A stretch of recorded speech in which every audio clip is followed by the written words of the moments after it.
In this video, I'll be showing you how to install the Leaf10 solar charger in stucco or any concrete surface. First, decide on a place to mount your solar panel.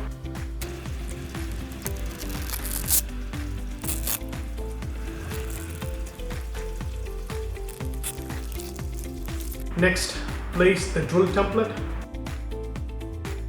Drill pilot holes.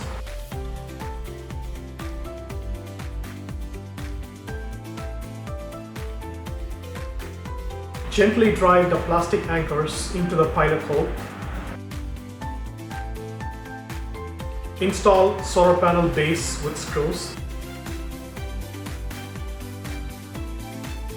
Install the small extension arm using a T-bolt.